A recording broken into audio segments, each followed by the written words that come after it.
Hello and welcome to episode 39 of the Roll Jump Media podcast. I am joined once again by my co-hosts Jose and Luis. What's going on, players? How's it going? Hello, Hello. everyone. Good morning. Good morning, players. Something possessed me to say players. What can I say? It's true. Coming up this week. Did you want to say something? Did I cut you off? Oh, no, I'm good. Okay. Coming up this week, what we're going to be talking about today, we're going to be talking about Microsoft and Bethesda and that deal they just made official, the Elden Ring leaks and the supposed Bandai Namco Next, and Nintendo Switch Pro developments as well. But before we get into all of that, we're going to do what we usually do. Um, Not talk about games. I'm going to ask my co host if they thought about what games they wanted to draft, if they wanted to make any changes to their draft.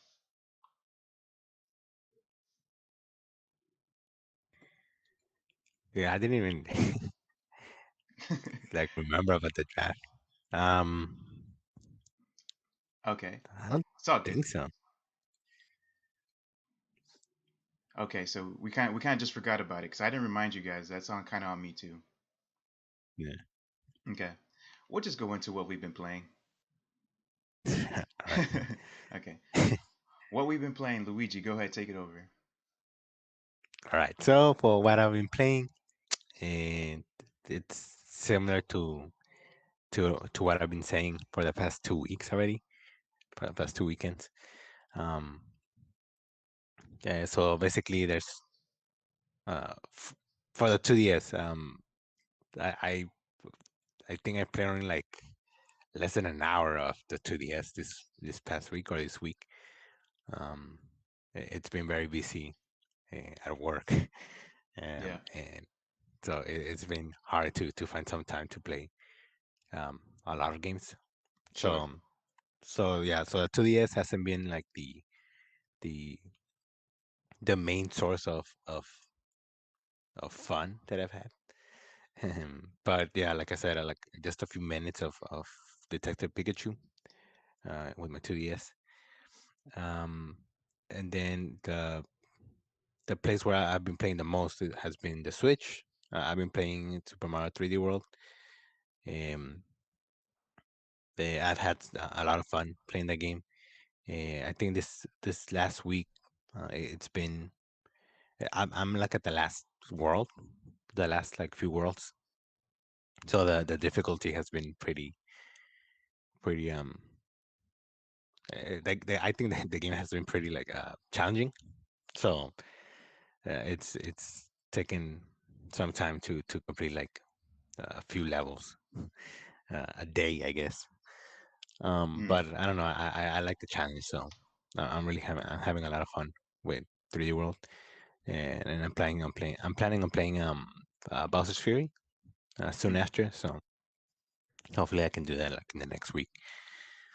And PS5, the PlayStation.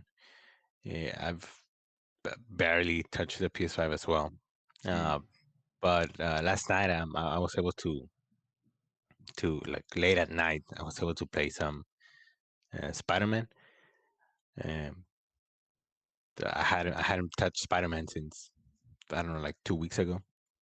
It's been a while, but I played a little bit of that, like a couple of hours. Um, but yeah, I mean yeah, that's pretty much it. Again, it's been a pretty busy week for me, so right. I haven't done a lot of gaming. It is all good, man. It is all good. I have a question for you about 3D World though. Mhm. So you were saying that the later levels get tough, but I'm kind of more curious. I mean, I'm in for that. That sounds amazing to me. But how about the first, like, before you get to that point? Does it feel challenging enough? Did you feel like you were just coasting through it? How was your engagement level going through the main part of the game? Is so like the first few levels, well especially like the first world, um, and the first couple levels, they're pretty straightforward, pretty easy. And I think like any other Mario game, it's that one world that sort of like it's for you to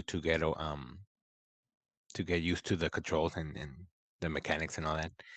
Uh, so they're pretty easy, and then after that, it's I think it keeps like a pretty steady level of challenge. To avoid spoilers, refer to the timestamps in the description. Uh, in each world, there's different goals, I guess you can complete, right? It's Hmm. there's three green stars, there's a stamp, and then whenever you finish the flagpole, if you finish or if you land on the top of the flagpole, it gives you like a gold flag. So that's the third one. So for me, every level I try to complete all of those. You know, get the three green stars or the three stars, the get the stamp, and then get the I guess the top of the flagpole, Hmm. and I guess that would consider it like complete. I guess like the level. So throughout the levels, you know, some of them were pretty easy to get. Others were you know it took like another go, maybe two or three goes at the level to get everything.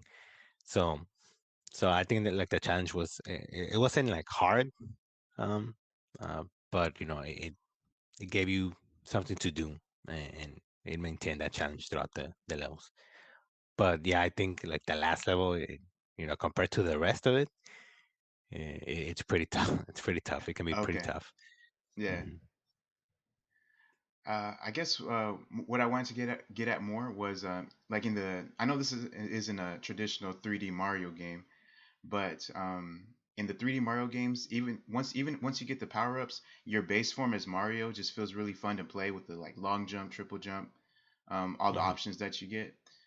Do you feel like being the base character in this game feels good, or do you think it doesn't really shine until you get like the cat suit or the other power ups available? So it's interesting that you're talking about like the base character, because I'm guessing like the base character is it's Mario, right? I've been using Luigi for I used Luigi for all the levels, um, As you do. unless because of course, right? Um, there's some levels where you need like specific characters to get like a stamp or something, right? You have to push a button with a specific character, so I use those on them, and each character plays differently. I think Luigi is a little bit more challenging because he can be a little floaty. Oh, Like okay. if you jump and you hold it, he sort of like hangs in the air a little bit more. Um, so you know, once I use Mario for I don't know for another level, it's way easier, you know, to control than Luigi is. So Mm, so I think you know having used Luigi, I guess it's a little more it makes it like I said more challenging. But yeah, like I think once you get the power ups like the cat suit, or even like the cherry that gives you like two, it makes a copy of yourself, I guess. yeah, the shadow Um, clone. Yeah. hmm uh, um, yeah, like it changes like the how you play the game as well. Because there's I think this game has like the the best power ups like in the whole Mario world. Interesting. Um, yeah, because like I think it changes the mechanics of the character a lot more than in other games. Um, because I think if you have like the cat suit, you're like unstoppable. Yeah. But yeah, that's pretty much it. Okay. Cool. Jose, that means Uh, you are up, sir. yes. So I've been taking it slow. I've been taking it light in terms of playing. Um, I I've only played. I haven't touched my Switch, the Switch in a while. So surprisingly, I haven't. You know those Mario furniture in Animal Crossing. Hmm. Um, I have not purchased any. I have not. done anything there. Oof. Um, so I don't know. Eventually, I'm gonna get to it. I don't think those expire. I think those stay in there. Um, Mm. but if they do, then I'm screwed. Anyways, uh, so what I've been mainly playing is my 3DS. Like I've mentioned before, I started doing the Nuzlocke challenge for several Pokemon games. Just revisiting all of my Pokemon games and playing them. And I passed Pokemon White, um, which was a challenge in itself with the Nuzlocke. I think that's probably been the most challenging one, just because I don't know, like the Pokemon available are, I don't know, I think it's very limiting. And so you really do have to work with what you get. Um, Mm. and I did. I struggled a lot. That was like my third try when I finally passed it. So, um, and then a few days ago, I started Pokemon Black 2. Um, and I mean, I've been having fun with that one as well. It's always nice to go back and play some of those games because I think Pokemon Black 2 I've only played um, maybe twice. Um, and Mm. since I got it, so that's not a lot. So I kind of forget about the storyline and certain aspects and details of the game. So going back and revisiting it, it's always a pleasure. Um, but yeah, that's been pretty much it. I've just I don't know. I've been taking it slow. I've Yeah. I don't know. Maybe I'm going through a slump or something, but I don't feel compelled to like play video games. It's kind of sad. But yeah, Yeah. I think we all go through that kind of like that mental state where it's like I should be probably doing something else, or I just kind of don't feel like in the mood of yeah. investing my time. I get it. Um, Pokemon Black 2. So this the only Pokemon game that has a sequel, like a sequel to what came out? Yes. I mean, I guess you could consider Gold and Silver sequels to Red and Blue, um, just because those directly reference events from the first from Gold and Silver references events from Red and Blue. Uh-huh. So that's kind of a sequel. But yeah, this is like the first time that they like legit use like a two, like an actual sequel in the Yeah. same world, in the same region. Um, so yeah, but yeah, it's considered one of the best actually. Um, Pokemon Black and White 2, and I can kind of see that. I can agree. Okay. Jose, is it possible for you to get closer to your mic or talk a little louder, whatever it is? You're coming off a little Yes. low, that's why. Yeah, yeah. Sorry about that. It's okay, no problem. Cool.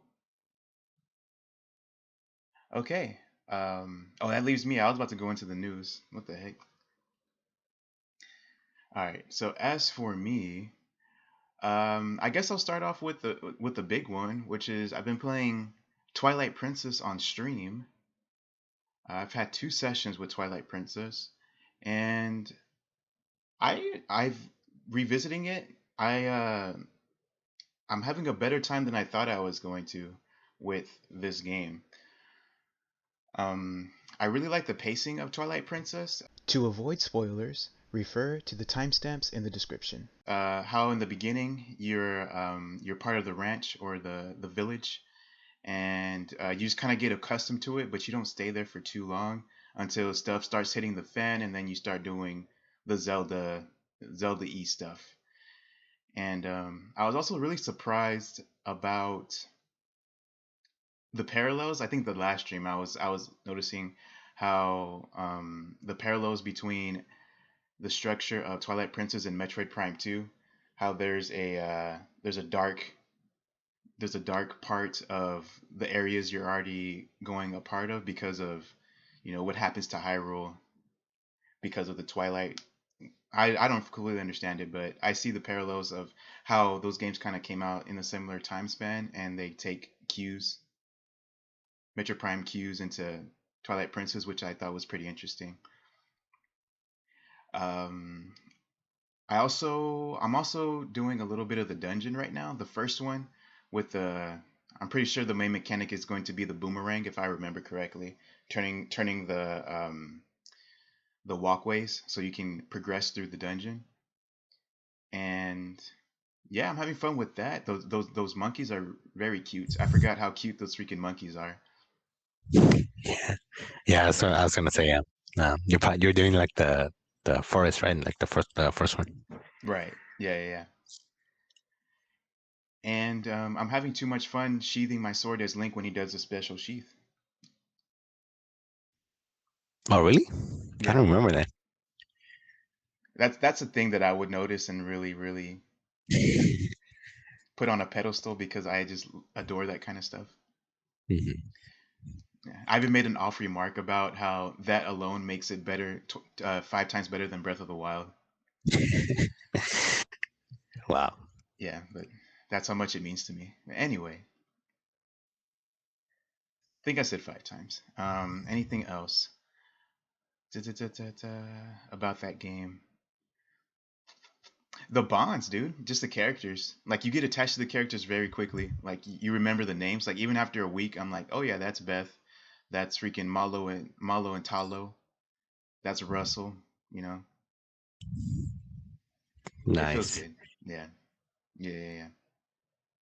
So I'm looking forward to keep playing it. I don't know if I can do a full playthrough because I saw my last save and it was like 58 hours. I'm like, ooh, it took me a little while. So, but Right. yeah, yeah, having fun. Additionally, I took a little bit of a break from Strikers. I wasn't really feeling compelled to play for some reason Strikers for the last about 2 weeks, probably since I last talked about it on the podcast. Um, the last two I want to talk about is Apex. So I've been playing Apex and having a good time with that. The new event kind of shakes things up pretty well. You get a little heat shield. You can work with being in the area that damages you outside the ring because of that heat shield. Adds a pretty cool little dimension to it to keep things fresh. I really want the Rampart skin, but I need to grind some currency if I don't want to pay real life money to get it. Mhm.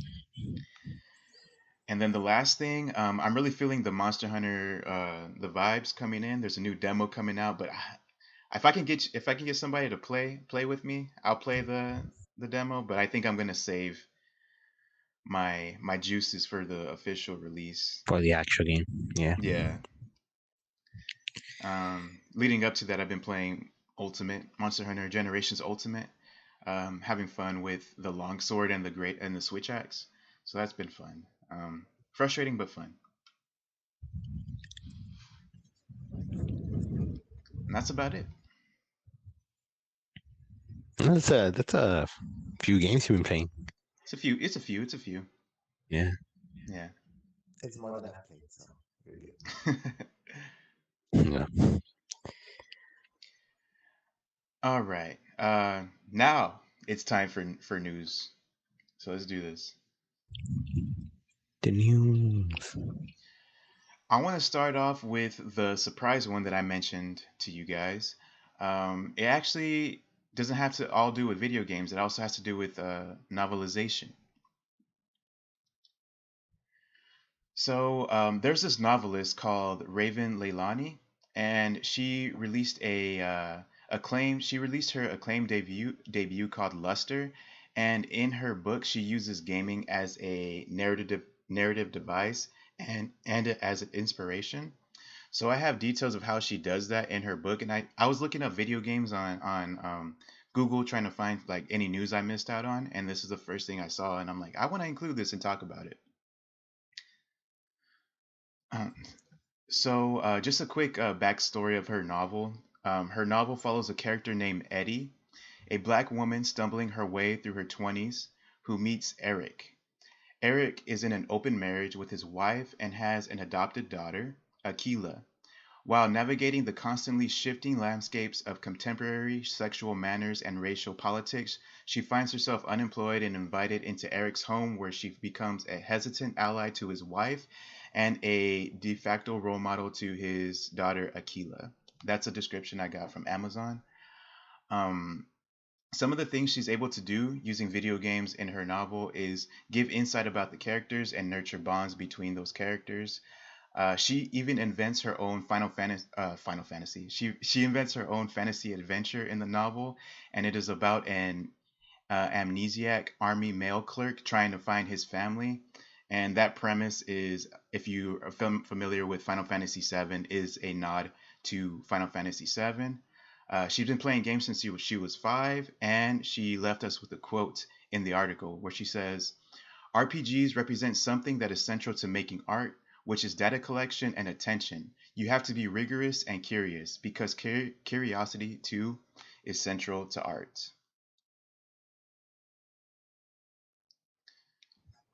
It's interesting.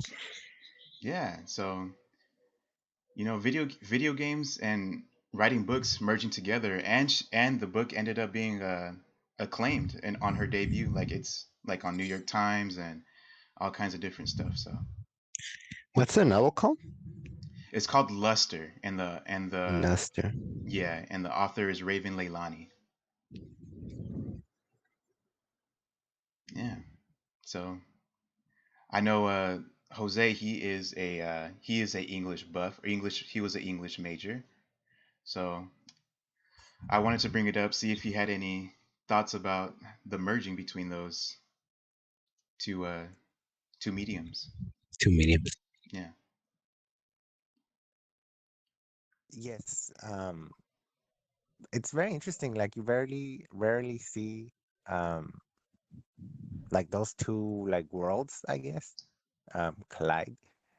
Um, you often don't associate them.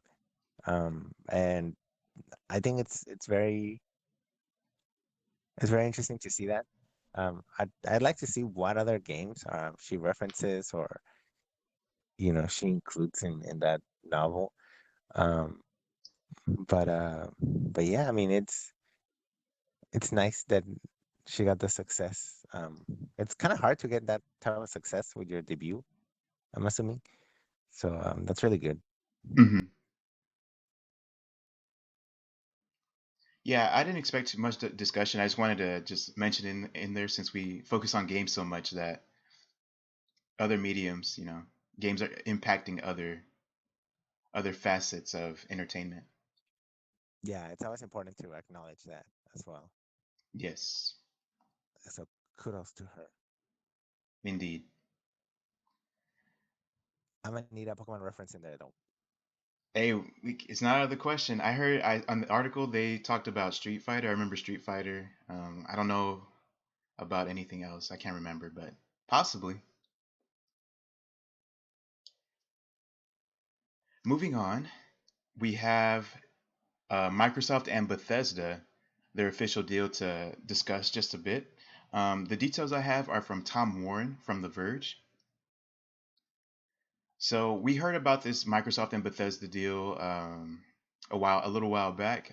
They officially completed it. 7.5 million Bethesda acquisition by Microsoft.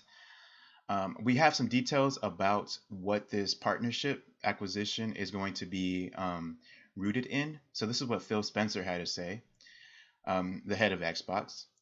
Phil Spencer said that the root of the partnership is about delivering great exclusive games for Xbox customers on platforms where Game Pass exists.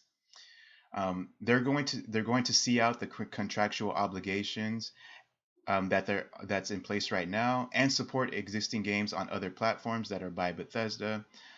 He says, "quote There's communities of players there's communities of players, and we love those communities and will continue to invest in them." And he also quotes, "And even in the future, there might be things that have contractual things or legacy on different platforms that will go do." 20 Bethesda games were added to Game Pass.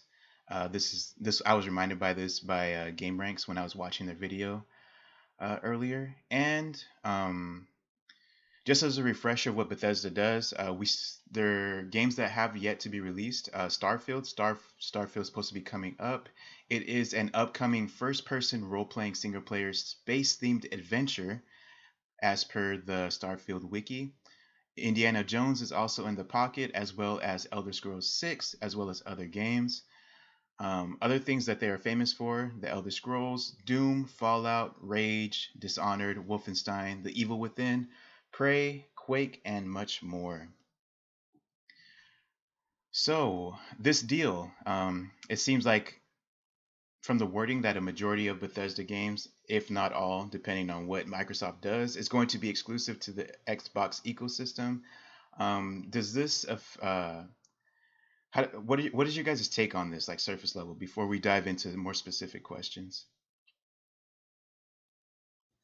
Okay, so for me, well, I remember when I think we talked about this like back then when like the sale was like announced, and you know all these articles came out talking about it. Yeah. Yeah, I think we talked about how you know, eh, well, for me, I think I remember saying like it's kind of like it's weird, seeing like a whole company buying like a big company like Bethesda who makes all these big games and has all these franchises, and then they buy them, and now they have these properties for themselves, and potentially could do exclusives, or be exclusive to the console, the Microsoft console, in this case Xbox. Hmm. Um, and I don't know, like it's always like this for me. It's always this like feeling of like I don't know. It feels dirty, I guess. I don't know. Because we don't, or I don't like it when companies want. I feel like it feels like they want to monopolize the industry, I guess, or because I remember with that whole conversation, a lot of people were saying, "Oh, well, Sony should buy Konami and should buy Capcom," and it's like, no, Right? Yeah. I don't think these companies should buy all these other big, you know, companies who make games for all platforms. It will feel very um, disgusting, Um, Well, but yeah. I mean, having said that, I don't like I like it's like why would Microsoft buy a company and not have its games exclusive? At the same time, I kind of understand Mm, that point of view. Like, if you invested in so much money into this company, you will want their products or their properties to be sort of exclusive to your platform, right? So, yeah. um, I can see that, regardless of how I feel about it all as a whole for the industry and all that.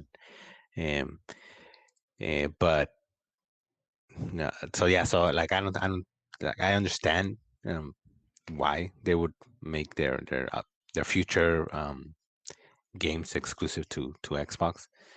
Uh, but yeah, I mean, but like they said, that they're gonna still um, they're still gonna support like the other communities for games that you know have come out for other platforms, Yes. and they're gonna continue that support. So at least they're doing that.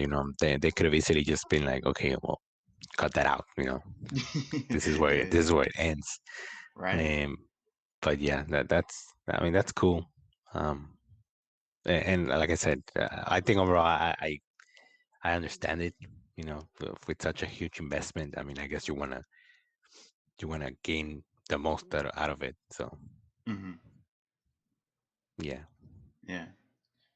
Um, I'm just trying to think. Like, he says in the future, even in the future, there might be things that have contractual things. I think that was kind of off the cuff, but a contract with another entity regarding Bethesda. What would be in their best interest to not have their games on Game Pass. Like what property do they have? Maybe like a more Japanese-ish focus, kind of like the Evil Within. I know that the developers is or the main figurehead is Mikami. So maybe it would be beneficial for them because people that are into Shinji Mikami and his games usually, I wouldn't think that they're Xbox players. They're more of a, I would say a lot of their Right. fans are on PlayStation or even Nintendo maybe. Hmm. So maybe in that case they might see a benefit from contracting it out to for Sony for something like that. I'm thinking because sales might outrange the engagement they'll get on Game Pass, but I don't know. I don't know what situation they would have to not keep it exclusive to them. Right. Yeah, Uh, yeah, I mean that's true. The point you make, I didn't even think about that, but yeah, I mean Microsoft has been struggling a lot, like in the Japanese market. yeah, So so yeah, like maybe games like that where the games are more focused on for for another type of player, um, could be, hmm, maybe they could be published by Microsoft, but you know have them on other platforms and still game from that, and then maybe in the future, once Microsoft gets bigger, I guess maybe then they can think about, okay, well now you want to really play these games, you have to get Xbox or things like that. So, but I it could think be. Microsoft is still, finding its place in the rest of the world, I guess. Yeah, 'Cause, yeah, a lot of its games is like really Western focused, so right, right. it makes sense. If you don't like first person games, then Bethesda's not the place you want to be. Right. Yeah. Let's see. Um, Jose, did you have a comment before I ask a different question? I know that you're not too immersed in these kind of games, so I don't want to pressure you if you don't have anything to say. Um, well, I mean, I kind of agree with Luis in terms of like the precedent that it sets. Um, you have like this big company, purchasing all these properties. Um, and like the first thing that like, you know, the rival, console or whatever gaming company, the first reaction that they get, the first response is, oh, well, Sony should buy this and this and this. And it's like, I mean, just focus on, your first party games, and like I don't know, like I don't like that mentality of that it's becoming um like, oh, okay, well, all these existing companies, let's see who gets Hmm. what. um and I don't know, I guess there is a risk there of, just controlling, and I guess there's already some of that, but the thing is, like, people get to choose um what console they want, or what consoles to purchase based on, the exclusives that those companies already offer, like right off the bat. But when you're, Hmm. buying a company that was already providing for everyone, and all of a sudden make it, exclusive to only certain uh, players who have this console or this, um, or well, yeah, basically this console, then I think that's kind of, like Luis said, kind of a cheap shot, Hmm. or Hmm. kind of dirty, because you kind of take that away from, you take something that was already available, from someone, and I don't think that's fair. But from like a business standpoint, it makes complete sense, obviously. And like you were mentioning, um, it's just, I guess, it makes sense. Um, it's for the better of, Microsoft or Xbox. Is it good? Is it fair? I don't know. We'll have to wait and see how that plays out. But yeah, it makes sense from a business standpoint. Yeah, well said. Cool, cool, cool. I agree. Let's see. I wanted to mention something. Bop, bop, bop, bop, bop. It's okay. I don't want to rack my brain. Halt the podcast for it.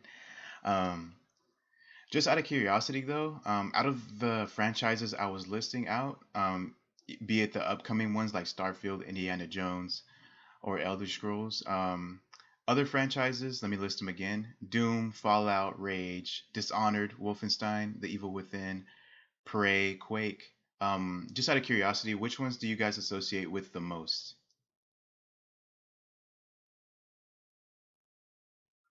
What was that? Which one do I associate? Yeah, You like the which one do you resonate with the most? Which one do you like the oh, most? oy, um, You can name more than one. yeah, I'd say the Elder Scrolls, I guess. Um, I only played Skyrim before, and I mean, I I really enjoyed that game. It's a really good game. Um, Yeah. why I don't even know why I started playing the game. But anyways, but yeah, so I'm really excited for the next installment in the franchise. But then you also have like Doom. I played the Mm, first Doom as well, and that game is pretty good as well. And haven't played the sequel yet, so maybe in the future once it lowers its price. But Doom is also like a franchise excuse that me. I'm interested in. Um, um, but I think those two for me. Yeah, But I don't know, like they have such a big catalog, they of do. games and franchises that I like to try. Hmm. Um, even Starfield. Starfield looks. I still want to hear more about it, but you know, it's something that I'm looking forward to see more of as well. And it was interesting when they announced it back in E3 of I don't know 2018, 2019. Hmm. Um, so so yeah. Yeah. I was gonna say something, but I don't know. It's it left my mind. Okay. Man, today we're like our brains are working at half speed. Yeah. Um, the freaking I can't believe the Starfield and the Elder Scrolls 6 reveals. I can't believe how nothing they were. Like looking back at Yeah, it, bruh. they were just they were just the Metroid Prime for us. Yeah, Metro Prime was 4 was worse. Like we saw absolutely nothing except. Yeah, Actually, no. Yeah, it's about the same. It's about the same. yeah. They Yeah. were saying they only Yeah. showed like a small image and then like the title. Yeah. Jose, do you have one that you wanna shout out? Well, I haven't really played any of the games you mentioned.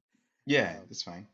but I mean, I've seen, I was able to see Luis play Doom. So I mean, I guess I would choose that one. I would say, um, I associate more with that one. Um, Skyrim, I mean, this might be a little controversial, but I don't find the appeal in that game. Maybe because I haven't played it. Maybe if I give it a try, it'll click. But Mhm. yeah, I don't. No thanks. Um, but yeah, Okay. that and maybe Fallout. I've seen Marcos, our younger brother, Hmm. play some of that, and it looks interesting. So I would say those two. Okay. Okay. Doom and Fallout. Heck yeah. That's right. Cool. For me, let me bring up the list again. For me, a Dishonored 3, I think would really appeal to me if it once it comes out, or if it even sees the light of day. Dishonored, Elder Scrolls, of course. I freaking love Skyrim, and if they make a really good Fallout, like one that's not janky and I don't know, something that's more appealing right off the bat, then I would probably get into it. But Fallout probably on my radar as the next franchise. And the Evil Within too. I haven't played the Evil Within. Have you guys wanted to play that one or no? The Evil Within. Yeah. Um, I did. I think people. I don't remember if it's like the director or just people who worked in the Resident Evil franchise Hmm. worked on that game. So yeah. So I was a little interested in that game. Same. Um, but I haven't had the chance to play it. Hmm. But I know a lot of people love the game and they wanna see more of that franchise. Yeah. Uh huh. All right. Well, that's enough Xbox and Bethesda talk. Let's go ahead and move on to the next news story. This one's a little older. It wasn't just this last week. I think it was 2 weeks ago. Uh, the Elden Ring footage got leaked. It was not good footage, like quality wise, like the image quality. I don't. We can't say anything about the game right now. It's hard. It was kind of hard to see. But yeah. Did you guys catch any of it? Um, oh, so sorry about that. What was that? The Elden Ring footage that got leaked like a while back. All right. I missed that.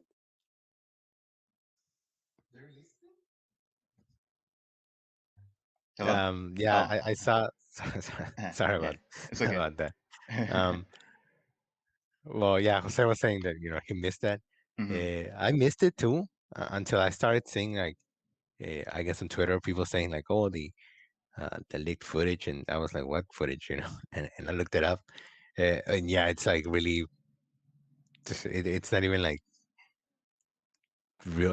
I wouldn't say like real footage captured right Yeah. No. from the main source. It's like from a Hmm. phone or something. And it It's looks really really, fuzzy. yeah. Mhm. Um, and I do remember. I think I was watching like a podcast and they were talking about it, and apparently people were complaining they didn't look good, and it's like, well, Bruh. how would you How would you know? how would you know? Yeah. Yeah. Um, but from what I saw from the what I could see in the footage, it looks interesting. It looks really. I'm looking. I want to see more of it. But I did notice that a lot of people, who are more of the from software people or from they're fans of it, and they were saying that it sort of like played a little differently, or it looked like it played a little differently. Mm. Um, yeah, I don't know if they mentioned like it looked like it was faster, but I don't know. Like I said, I've never played any from software games. Yeah, I've seen gameplay of some of them, but I wouldn't be able to tell, I guess. Um, Yeah. but but yeah, I mean, I guess people are just thirsty for for footage of that game. I They just want know. to I see know. more. Yeah. I think it looks like Dark Souls mostly. It looks like you can like sneak up on people now, which looks pretty cool. Dragons and different crazy monsters. Those environments look pretty sick. Yeah. Yeah. Um, I also wanted to mention. Okay, so Jose didn't catch it, right? No, I missed it. Okay, no problem, no problem. It's kind of not worth seeing, really. It was really just like a tiny little tease, and you have to take it with a big grain of salt. But the next thing I wanted to do was talk about since Bandai Namco is going to be publishing Elden Ring. I wanted to talk about the Bandai Namco Next trademark that was floating around. It was filed at the end of 2020, and I have information from Liam Ferguson from Game Rant. This is a quote that was part of the article. This trademark filing covered products and services including amusement parks, esports competitions, movies, toys, computer networks, online publications, animated feature films, and games. It was also delisted shortly after the public first saw it. There is no official announcement yet about the quote unquote Bandai Namco Next, but a lot of people are speculating that it's going to be a sort of direct for Bandai Namco's upcoming games. Um, so, what I wanted to do before we talked about, I know there's not much to talk about right there, so I wanted to list off some games that Bandai Namco is associated with and see if any of those jump off at you as something you would like to see in the Bandai Namco next. Those are Ace Combat, Dark Souls, Dig Dug. That's a deep cut, Dig Dug. Pokemon, Dragon Ball, God Eater, Gundam, Dot Hack, Katamari, Klonoa, Naruto, One Piece, Pac-Man, Ridge Racer, Sailor Moon, Soul Calibur, Sword Art Online, the Tales games, Time Crisis, Tekken, and Xenosaga are just some of the many that they associate with. Um, do any of those resonate with y'all? Did you play any of those in the franchise? If you want to see any of those in the Bandai Namco next. Um, well, I mean, obviously, Pokemon. I know that they've partnered with Pokemon to create um, some games, such as I know that Pokken Tournament, I believe they worked on. Ooh, I gotta fact And check. yeah, I think they did, and then they're also working on they're responsible for Pokemon new Pokemon Snap coming Yeah. next month. And I know a lot of fans really like the graphics for those two games, and so a lot of fans are very um, they'd like to see more involvement from Bandai Namco in like any future games. Um, I don't know if we'll ever see them in like the main core games, but as far as spin-offs go, you know, they've already done plenty. So Hmm. I'd like to see them in the future with Pokemon games. As far as like the presentation, I'm not sure if they're gonna um, talk about any of that. Just because I feel like Pokemon kind of, I mean, they have their own direct, and so they cover that in their own direct. Yeah. Um, but yeah, I mean, as far as like some of the games that you listed, um, the Tales of games are definitely some games that I'm interested in that I'd like to get into. Hmm. When I don't know, but um, but they look really um, they look like fun, and I want to try them eventually. So maybe we'll get more Tales of Arise. I think that's the new game coming out. Um, Yeah. and Xenosaga. Um, I know. I mean, one of our friends plays that game. I've seen him play that game, so that's definitely on my radar. Um, I don't know if we'll get. I mean, I don't know if we'll get anything from that. Probably not. Yeah. Yeah. So, but yeah, I mean, I know Bandai Namco they also like focus on like anime, and those anime games, video games. Hmm. So I'm sure we'll see some of that from I don't know some of like the big uh titles, big anime titles, maybe some games from that based on those. But yeah, I mean, those are pretty much it for me. Yeah. So a couple things. Yeah. All right. All right. All right. Luis, how about you? Hello, can you hear me? Yeah. Yeah. Okay, sorry. Um, I guess I'd say the similar to Jose. Um, the Pokemon, I think it's like the franchise that I'd probably be more interested in seeing more games or properties with them working with, like from all the ones you listed. Um, but yeah, like I think I align with basically what Jose said. The Tales of as well.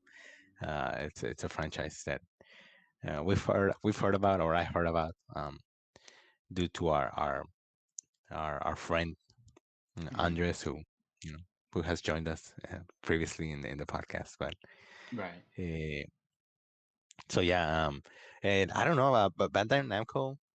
Uh, I mean, they've done so much. Um, Sometimes I forget, that they worked on certain games, Hmm. uh, especially like for example Nintendo. They, like Jose is saying, they work with Pokemon, with the Pokemon tournament, I think. Um, the new Pokemon Snap that's coming out. It's Bandai Namco, or published by or developed by Bandai Namco. Um, eh, the they worked on the Smash games. Um, what else? Well, I don't know if it was confirmed or anything, but they were rumored that they were working on the Metroid Prime 4, before like the Mm. development restarted. Yeah, So wasn't it like Singapore, Bandai Namco or something? mhm, yeah. So I don't know. It's really cool. And then like properties that they've shown off, for other platforms as well. Like I think that what's it called? A something Nexus, Scarlet Nexus. Scarlet Nexus. Hmm. I remember seeing that game and thinking it was like it looked really cool. Um, I think that looked really interesting. So Hmm. uh, maybe I don't know. Potentially that's a game that I will see how it plays, and if it's the a fit for me, I guess. Um, but yeah, I mean that's pretty much it. Pretty much what Jose said, basically. Yeah. Um, I want to figure out who I there's the developers on Scarlet Nexus. Like one of them or a few of them worked on something that was very prominent in the past. I'm trying to refresh my memory. Let me see. Kita Games, just really quick if I can find it. The people who worked on Scarlet Nexus, you say? That are working on Scarlet Nexus, yeah. Mm. Okay, so the producer, I guess I can't find exactly what I was thinking of. I think I saw something else, but the producer previously worked on Code Vein and God Eater 2. Mm. So there was something else though. There was something else that had to be, unless I just got really hyped just because of those games. But anyway, Bandai Namco. So yeah, I don't want to flex about E3 that one time I went, but I did go to the Bandai Namco's booth. And something's interesting about Bandai Namco is that compared to the other publishers that were there, like they were among the bigger ones, but they also had like time slots for me like last minute to go. Like you know how like at E3 you kind of have to like book appointments, quote unquote. So like I didn't really book an appointment. I just went up to like the booth that they had, and they were like, and I was like, can I check out the games? And they're like, yeah, we can fit you in actually right here. I'm like, okay. So I was like, that kind of like speaks to how Bandai Namco, they're like in the upper echelon, but they're not like Sony, Microsoft, Nintendo, uh, the Bethesda-ish, like big-ish, publishers, but they're up there. And yeah, they usually have pretty good games. Like I saw like Code Vein that time, Dragon Ball Kakarot. Um, yeah, their games like they have potential to be something like really great if they just put like if the vision was just a little grander in most cases. Like I feel like they really shine for some reason when they collaborate with other studios, or in that case like you guys were talking about with like Nintendo or with Smash or something like that. But um yeah, I'm looking forward to their future output, especially their anime games. If they get like a good like Naruto, I don't want another Naruto Storm. Like if there's another like Naruto like RPG or something like that, that would get me super hype. Another Naruto game. Yeah, but not just like any other Naruto game. Like one that was like an RPG, like taking quests, going into like a semi-open world or something like that. That would be so dope. Mhm. That expand the vision, don't just stagnate into something that's sold relatively well. Just like do Right, something that'll blow somebody's mind away. right. Because for the Naruto games, it's only been like fighting games, right? Yeah, I think like one time. Yes, it's mostly just like combat. Like sometimes they'll give you a little world to explore, but they never really ventured outside of that combat arena Mhm. kind of deal. Yeah, Yeah, it'd be interesting for them to sort of like explore other genres within those properties, you know. definitely. Ooh, shout out to Dot Hack too. There's a demo, I believe, on PlayStation at least, and yo, it was pretty good. Dot Hack, check it out. God hack, Dot Hack, dot hack. Oh, okay, I think I've heard of it. yeah.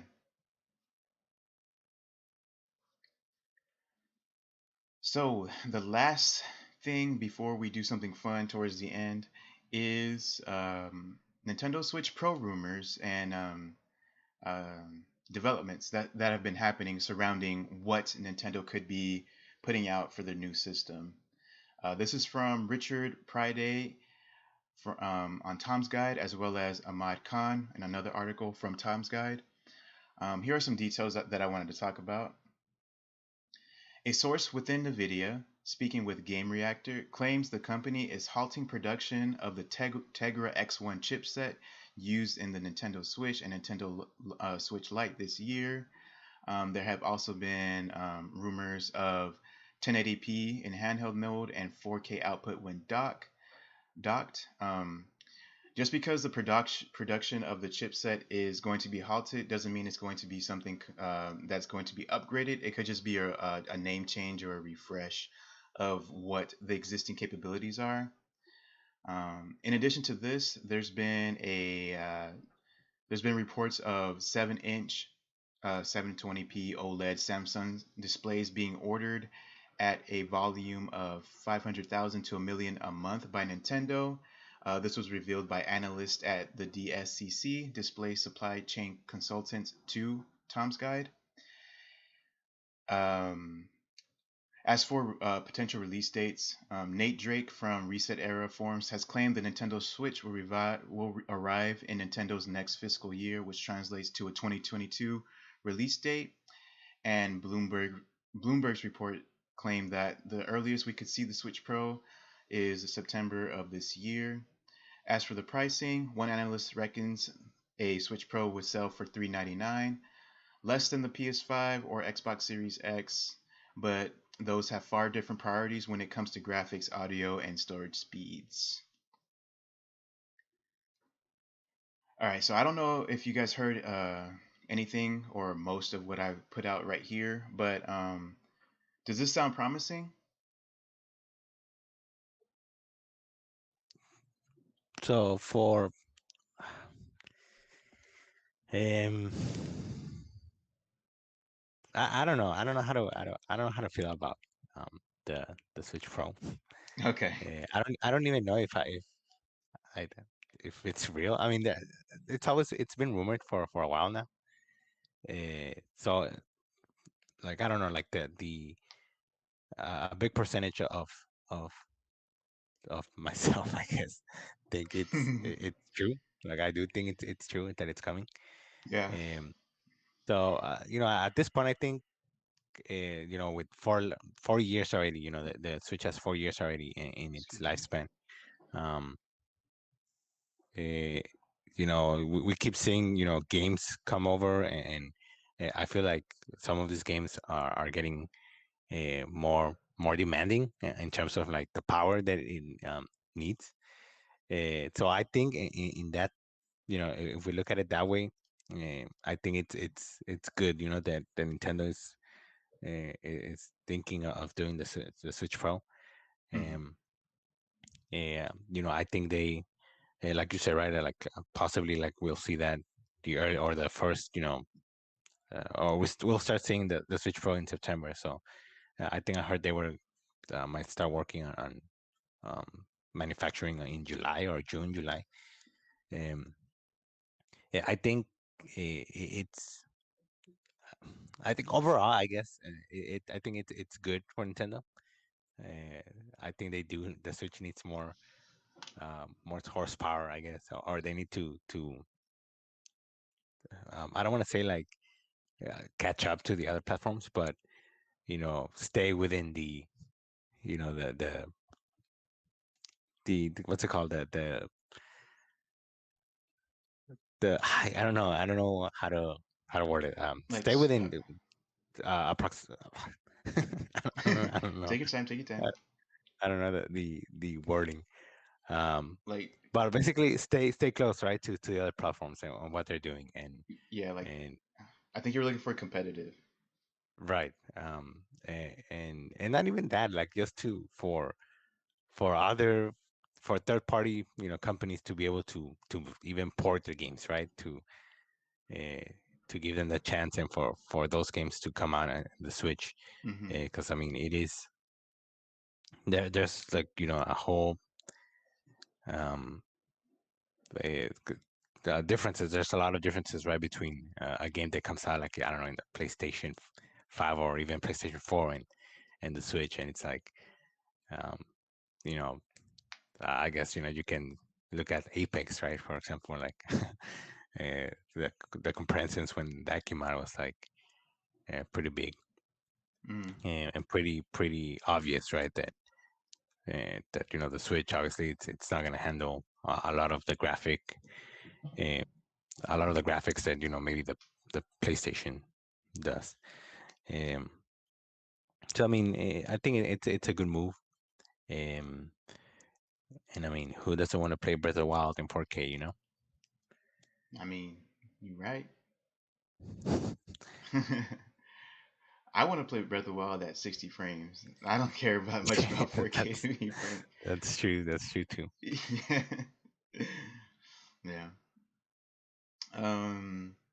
So these portable displays, would you rather it to be a 1080, like a better resolution display, or a OLED 720 with better contrast, better blacks on the screen?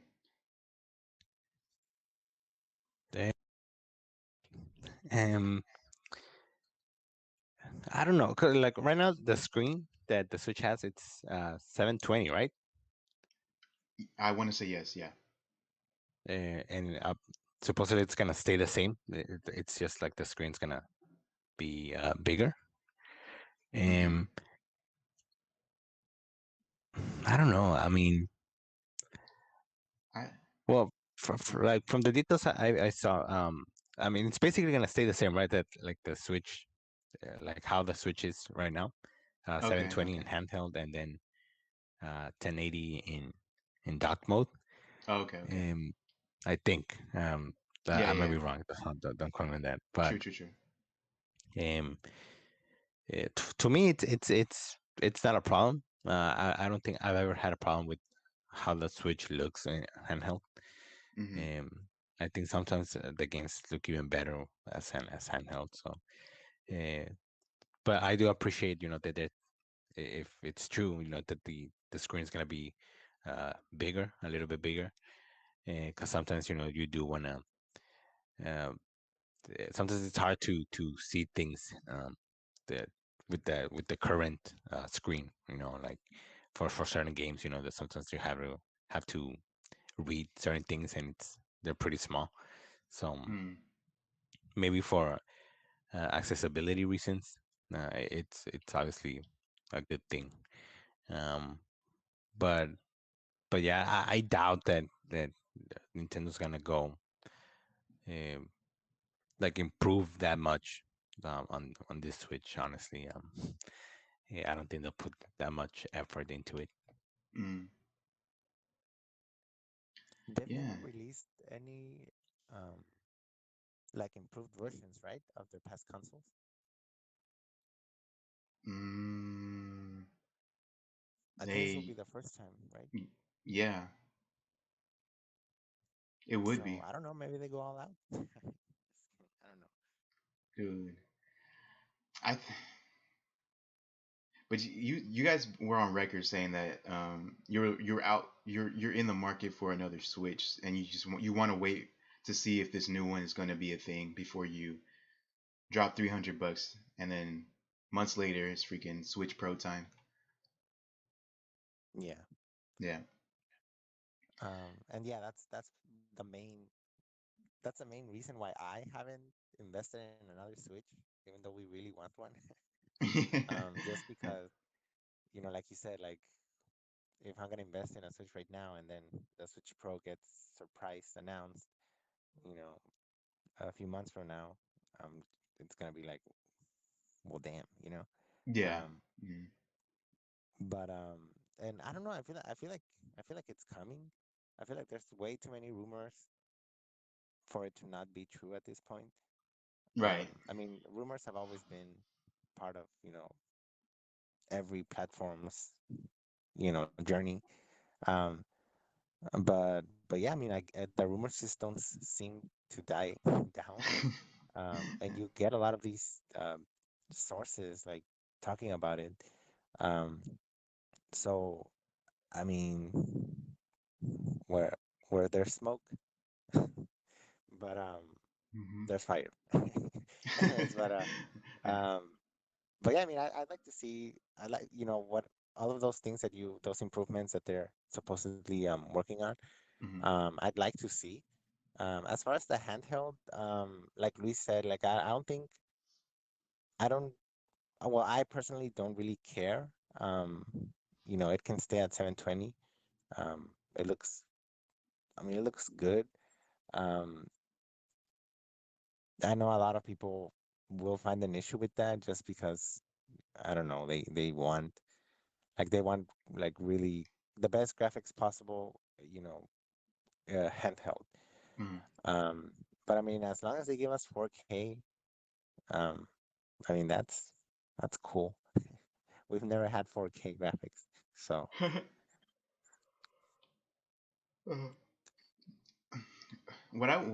Yeah, I agree. 720p for handheld is good.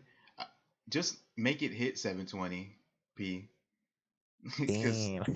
so, See, because a lot of time, like not a lot of times, but I remember playing Torner on handheld, and that ish looks gross playing it handheld. yeah. That is not 720. Just please let it hit enough power for it to hit 720, so I can play it handheld and not be grossed out. Please. Please, please, Nintendo. Yeah, please just. All right. Um. Yeah. Other than that, I agree with you guys. I agree with what you guys said. Very astute opinions from you both. All right. So before we go into our little game at the end, I just want instead of going through the whole MPD like top 20 list, because a lot of the stuff stayed the same pretty much. I want to go over just 3 games that were new in the month of February that made the top 10. So I got this from Jeff Grubb from VentureBeat, and I was reminded by this by Game Ranks when I was watching their video. Um, so 3 games made the top 10 from February that came out in February that are new. So do you guys have any idea what those games might be? Mm, Final Fantasy 7. Ooh, that is not. I said new Oh, games. it's a new game. New games. Yeah. February. Did Nintendo put out anything in February? The 3D World, Super Mario 3D World, Bowser's Fury. Yes, sir. Bowser's Fury. Numero uno. Number one. Oh, damn. Number Yeah, that one. game's. Powerhouse. Huh? No, no, I'm just saying that game's it's banging. Number one without digital cells. Mhm. You got 1 out of 3. Um, one game you guys had on your team. One of you guys on your draft team. Bravely Default? Ooh. No, not Bravely Default. Dang. Let's see. I'm trying to think of that one game.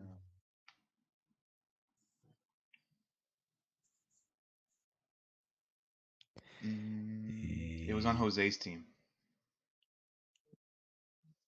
Little Nightmare? I heard it. What? Little Nightmares? Little Nightmares 2, number 6. What? Yep. Number Damn. 6, right above Assassin's Creed Valhalla. Oh. Yeah. Right below Madden 21. Oh, okay. Number 6 though. That's really good. That Little is really Nightmares. good. Yeah. Good for them. Yeah. And this last one um was not eligible for us to draft. So it's not on our draft team, but it was new in the month of February for the West.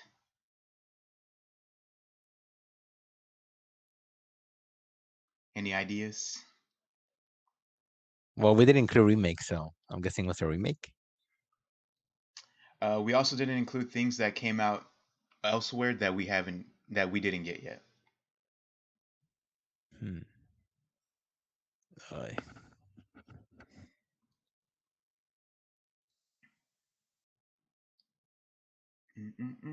It has a. No, I'm not gonna do that. I don't think that's correct.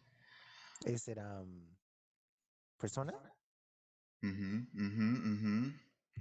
Persona 5 Strikers? Persona 5 Strikers coming in at number 3. Ooh, nice. Number 3, just behind Call of Duty Black Ops Cold War. Wow. Yeah. Hey, Mario 3D World plus Bowser's Fury dethroning Call of Duty, not even including their digital sales. Feels good. As it should be. Yeah. Yep, yep, yep. All right. So that's all I wanted to do with the NPDs for the month of February.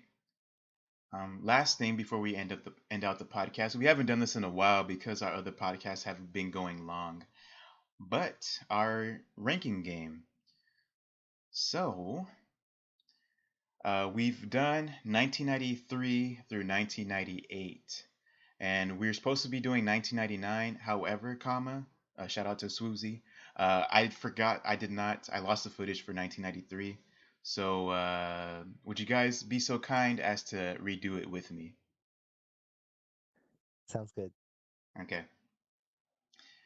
All right. So for 1993, we have The Legend of Zelda: Link's Awakening DX, Doom, Star Fox, Mega Man X, and NBA Jam.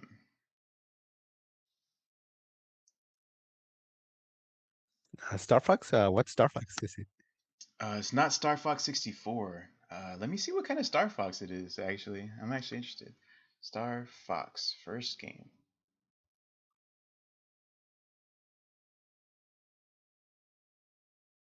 Star Fox for the Super Nintendo. It it looks it has that same polygonal kind of deal going with it. It looks like it's in 3D, like simple 3D, how you would think a Star Fox game would look like. Quick Right, Google like with the search. polygonal. Yeah, Okay, yeah. Sorry about yeah, no problem.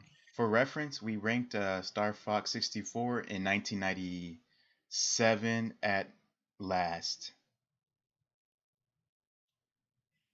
Or no, right above GTA. So we already gave Star Fox some clout back in 1997.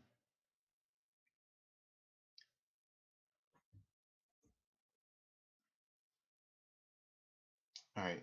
So Link's Awakening DX, Doom, Star Fox, Mega Man X, and NBA Jam. Um, let's see. Let's start off from the top. I think would be easier. What happened? Should we start from the top for it to be easier? Yeah, I think so. I was gonna say for like number one, Hmm.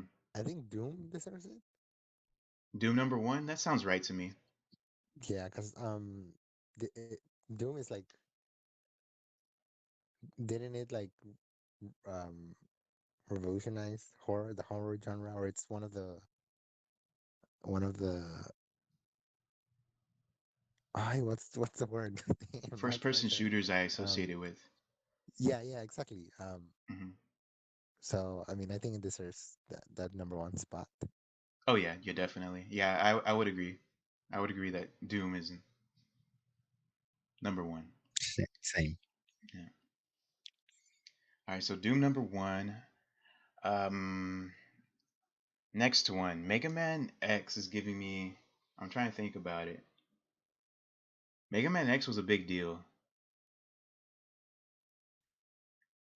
I never played that game, Hmm. um, but I know like a lot of people name it as one of their favorites.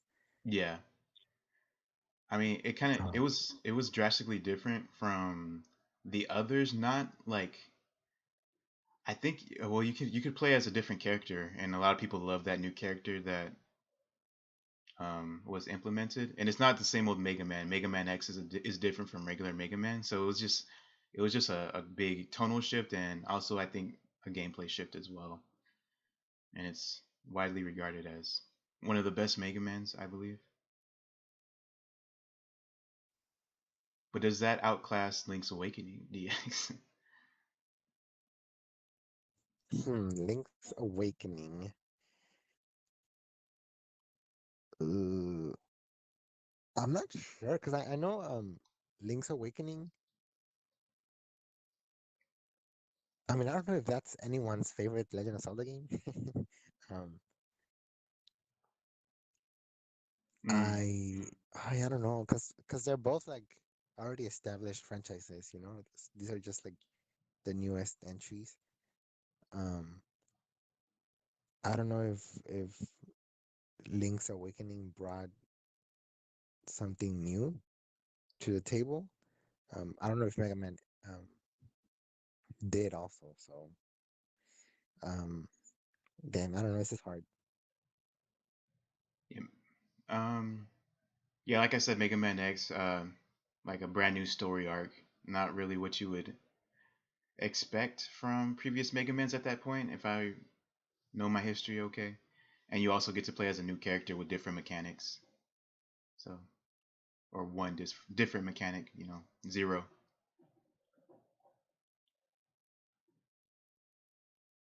I I think would go Mega for, Man X sounds yeah, I good was gonna say Mega Man. as number two. Yeah, Yeah. we haven't really shown much love to Mega Man, anyways. Okay. Give some love to Mega Man. Feels right.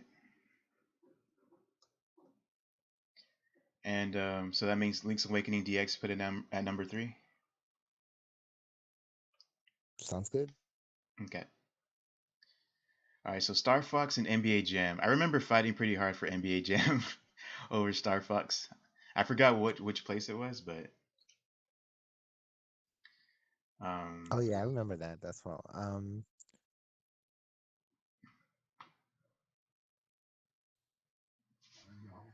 Not, yeah, I'm not too. I don't know much about NBA Jam, mhm. um, so I really can't like compare. Yeah. Both. I feel like I don't know if I want to blow this out of proportion, but NBA Jam is kind of synonymous to like those over the top sports games. Like you would think of NBA Street, um, anything with like like you get a meter and you can do crazy like combos and stuff with them. I don't know if I would take it as far as to say it influenced like Mario Strikers or those kind of games where it's not just straight up simulation. It's like playful and over the top. Those kind of games. It's like one of the early ones that took that kind of format. So I'm just for not sure Star about Fox, its influence, huh? is that the first installment in the franchise? NBA Jam. Let me do some. No, Oh, for Star Fox. oh yeah, yeah. It's the first one. Mm. That game's crusty. it it's super early looking. It's yeah. Yeah, I don't think it holds up well. Um, but that I don't even know if the influence is there, honestly. Yeah. NBA Like we Jam, that have, was the yeah. first one too. Hmm. Yeah.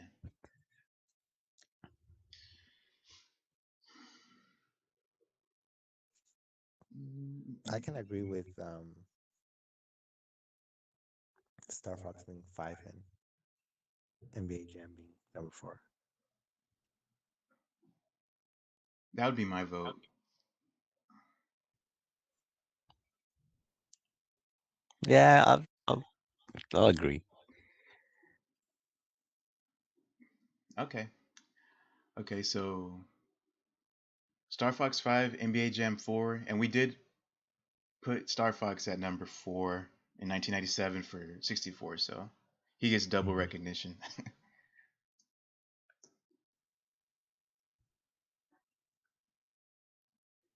Okay. Do you guys want to do 1999? Sure. Sure, do you have the list? Yeah. All right, let's do it. Okay. So for 1999, this one we agreed that it was kind of a whack year. so so for the opposite reason why we cut it to 4 in a previous year because all the games were like slamming, this time it was because we couldn't find a fifth one that was worthy of the fifth spot in our opinion. Damn. Right. Okay. So so the games for 1999 that we chose, Silent Hill, Pokemon Gold and Silver, Super Smash Bros, and Tony Hawk's Pro Skater. Those are all pretty good. Should we start from the top or from the bottom? I don't know. Your call, your call. Okay, what are the games again? It's Silent Hill, Silent Pokemon Hill. Gold and Silver, Uh-huh. um, Super Smash Bros.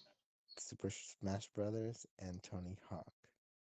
I think Tony Hawk's taking fourth spot. Let's just be real. You think so? Yeah. Yeah. Okay, yeah, I can see that. Yeah. So let's just It's a really big favorite though, a fan favorite. yeah. But okay, from number 4. Hmm. So that leaves. I think Silent Hill is taking number 3.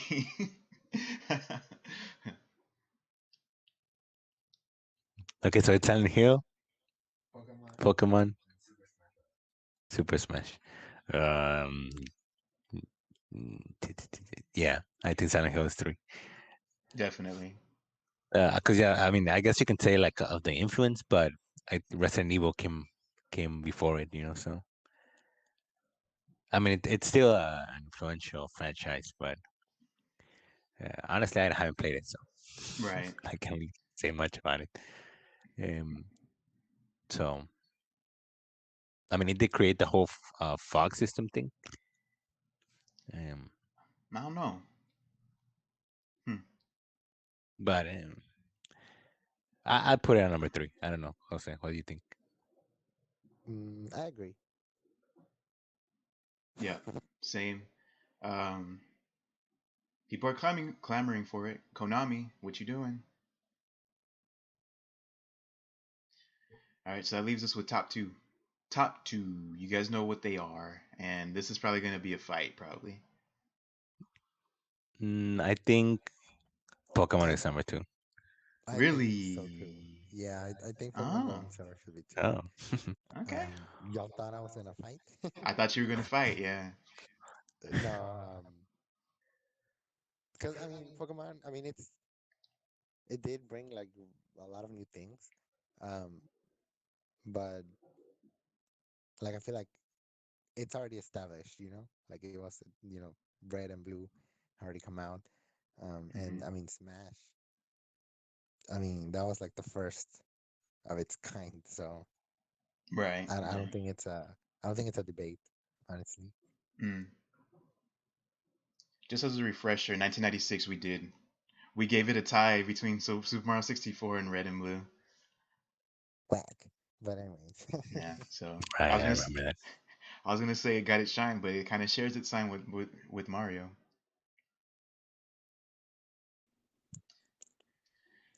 Okay. Well, you did Huh. um Yeah. made a poll and Pokemon won. That was a tie too. Oh, really? It was Oh, 50-50. well, damn. Yeah, if I remember right, I Yeah. was like, dang, it's like that. I can go check it, but I think it's 50-50. Yeah. Damn. Mhm. Okay, well, never mind. Yeah. But yeah, I still think it's number two. Okay. Pokemon Gold and Silver, number two. Shout out. Number two. Not bad. Smash Bros. What can we say about Smash Bros, man? Relevant to this day, probably more than ever. Revolutionary. Like it's Right. become, I feel like it's become a milestone for any like game developer to have their game or their characters or whatever represented in some form in Smash. Like I feel like Yeah, that's an accomplishment in its own right, you know? Um, definitely. it I don't know. I think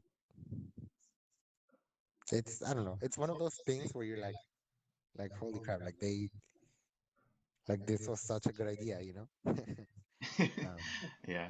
and it worked. And I mean, obviously, it's still relevant, like you said. So hmm number one for sure. Iwata and Sakurai. Kings. Yep. All right, so just one more time. Our list for 1999. Number four, Tony Hawk's Pro Skater. Number three, Silent Hill. Number two, Pokemon Gold and Silver. And number one, Super Smash Brothers. 1999. We'll bring you 2000, hopefully in the next podcast if we don't go over. Okay, so that's gonna do it for our podcast. We have been Roll Jump Media. Thank you for everybody who has watched. We do this. We aim to do this podcast every week. Sometimes we do take a break every now and then. We also do uh, Twitch streams. So right now, yesterday on Friday we played Apex Legends. The Switch version came out, so we teamed up and we actually got a W. That was pretty fun. If you want to check that out, you can check out our archive. We also have an official website. We're on different social media, so go ahead and look us up there if you are interested in following what we're doing. Thank you for watching. And before we sign off, do my co-hosts have anything to say to our audience? Thank you for tuning in. Till next time. Thank you for tuning in. Play games. Play Super Mario 3D World. All right, that's a good one. That's a good one. I approve. All right, everybody. We'll catch you next time.